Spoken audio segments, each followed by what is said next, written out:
Hello, আসসালামু আলাইকুম। আজকে আমরা এলাকার সকল ভাই বেড়াদারা মিলে ঢাকা জেলার নবাবগঞ্জ থানার কলাকুপায় অবস্থিত খেলারাম দাতার কোঠা দেখতে চলে আসলাম। খেলারাম দাতার কোঠা বা খেলারাম দাতার মন্দির ইতিহাসের একটি অংশ। ইতিহাসে বর্ণিত আছে খেলারাম দাতা একজন ছিলেন ডাকাত সর্দার। তিনি ডাকাতি করে অর্থ নিয়ে আসতেন এবং লোকদের মাঝে বিতরণ করে দিতেন। এর জন্য ডাকাত সর্দার থেকে তার নাম হয়ে যায় খেলারাম দাতা। লোকমুখে কথিত আছে খেলারাম দাতা একজন খুব ভালো মানুষ ছিলেন এবং তার কাছ থেকে কেউ খালি হাতে ফিরে যায়নি। খেলারাম দাতার কোঠা বা খেলারাম দাতার মন্দির মুঘলীয় বা ইউরোপিয়ান স্টাইলে তৈরি। এটি ৮ কামরা বিশিষ্ট দ্বিতল ভবন। লোকমুখে কথিত আছে নিচতলা থেকে একটি সুড়ঙ্গ ইছামতি নদী পর্যন্ত আছে এবং খেলারাম দাতা নদীপথে ডাকাতি করে এই সুড়ঙ্গ দিয়েই লুটপাটকৃত মাল নিয়ে প্রবেশ করতেন। খেলারাম দাতাকে নিয়ে ইতিহাসে ২ ধরনের গল্প কাহিনী প্রচলিত।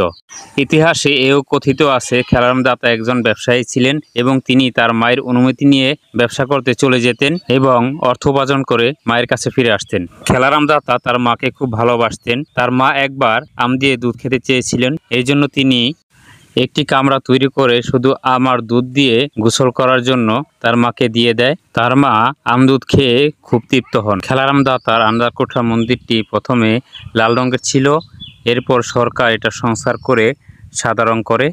বাংলাদেশ সরকার এটাকে প্রাচীন নিদর্শন হিসেবে ঘোষণা করেছে। খেলারাম দাতার কোঠার ভিতরে অন্ধকারাচ্ছন্ন ছিল বলে এটা আন্দারকোঠা নামেও পরিচিত। খেলারাম দাতা মারা যাওয়ার পর এখানে অদ্ভুতরে অনেক ভুতুরে ঘটনা ঘটে, এর জন্য এটাকে অনেকে ভূতের বাড়ি বলে থাকে। খেলারাম দাতার কোঠার সামনে খেলারাম দাতার তৈরিকৃত পুকুরে একদিন খেলারাম দাতা গোসল করতে নামে এবং কয়েক ঘন্টা পার হওয়ার পরও খেলারাম দাতার পুকুর থেকে ওঠে না। চারিদিকে কান্নার রোল পড়ে যায়। সবচেয়ে বেশি কেঁদেছিল তার মা। তার মা লোক পাঠিয়ে পুকুর থেকে তার লাশটি উদ্ধার করে। খেলারাম দাতা কোঠা কবে কখন স্থাপিত হয়েছিল কেউ বলতে পারে না, তবে ধারণা করা হয় ৯০ শতকের দিকে এটা তৈরি করা হয়েছিল। স্থানীয় অনেকের মতে খেলারাম দাতার কোঠা এক রাতে তৈরি হয়েছে। অনেকেই বলে থাকেন মাটির নিচ থেকে এক এক করে ৮টি তলা পর্যন্ত উঠেছিল এবং লোকে দেখে ফেলাতে আবার ভূগর্ভে মিলে যায়।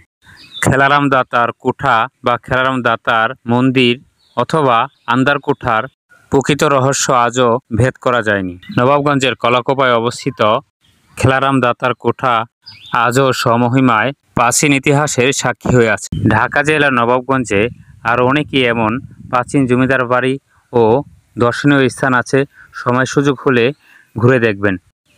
আজ এই পর্যন্তই। আজ আর নয়, অন্য একদিন অন্য কিছু নিয়ে